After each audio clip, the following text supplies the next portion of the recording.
Today we're making crepes with ham and cheese. It's a little bit of work, not too difficult, it does take a little bit of time, but it's one of those sure hits. No kid has ever said no to this.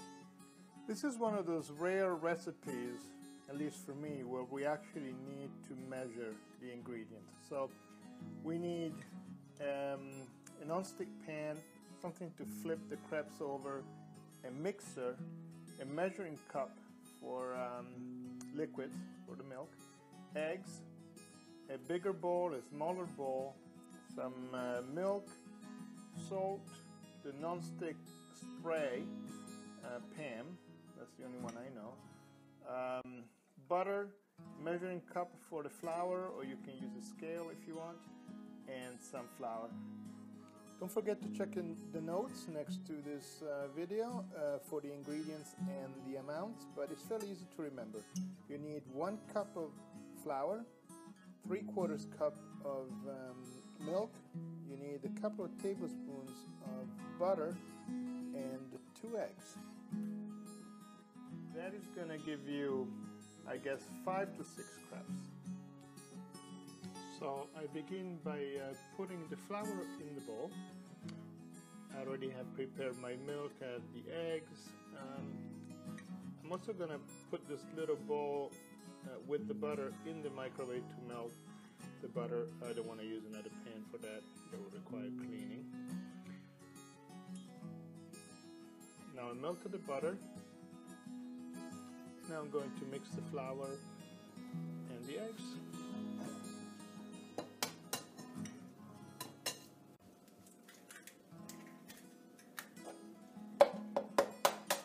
Remember, it's 1 full egg and 1 yolk, so we get rid of 1 white.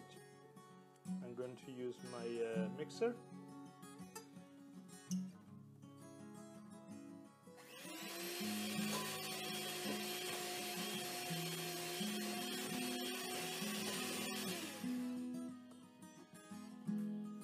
Mixing all together, I'm going to add the milk.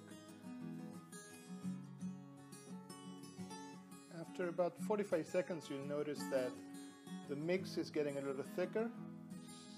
So I'm adding my butter to the milk.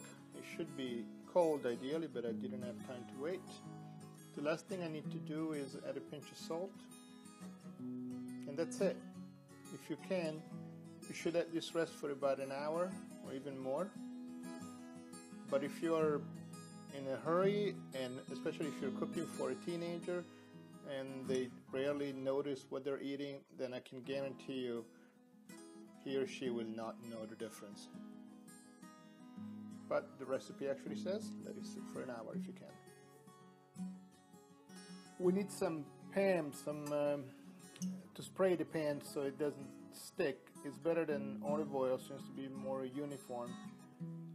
I'm gonna turn the stove on, let the pan warm up a little. This is where it can get a little tricky. So I added my pan spray. Now I'm going to just put a little bit of the mix in the pan. Just about, I would say, cover the bottom of the pan and the thickness of around 1/8 of an inch. Also, it's a fact of life, except that the first couple will most likely gonna come out pretty ugly. Let me see if I can show you what is actually happening. I don't know if you can see it, but there's some tiny little bubbles coming to the surface, and that's the sign that your crepe is ready to be flipped over. Okay, wasn't quite ready, so we can always turn it back over again. I have my stove on 6, I don't know if that means anything to you.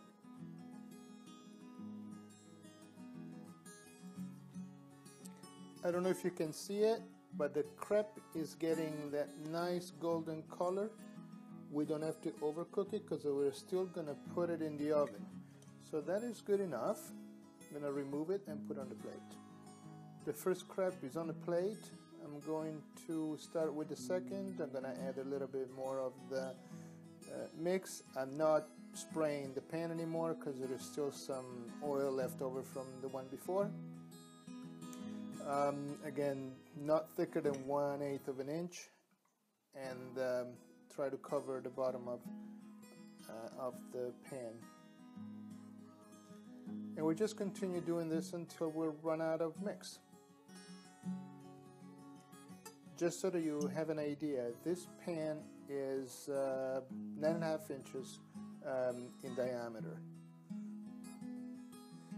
Now that the hard part is over, it's time for the easy part. So I got 5 crepes out of the ingredients that we started with. So I'm going to put one in the pan, that will go in the oven. Then I'm going to add some ham. I'm going and put some cheese, as much as you want, on top of the ham. More cheese tastes better. And then we're going to roll it all up like this. And set it right there. I'm going to switch because I'm more comfortable doing it on a plate. So here we go again. Put in the ham. Then I'm going to add my cheese. I think this is provolone cheese, but any cheese is good. If it melts, that is. Roll it and put it in the pan.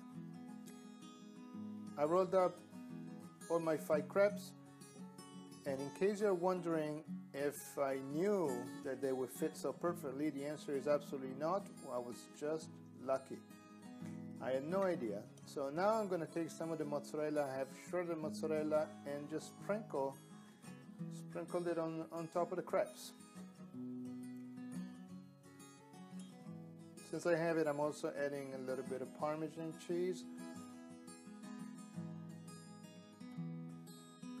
And the last thing we have left to do is put the pan in the oven at 385 for about 10-15 minutes. One of the things about crepes, one of the good things, is that you can make the mix and save it, put it in the fridge and use it another time. Okay, it's been about 15 minutes.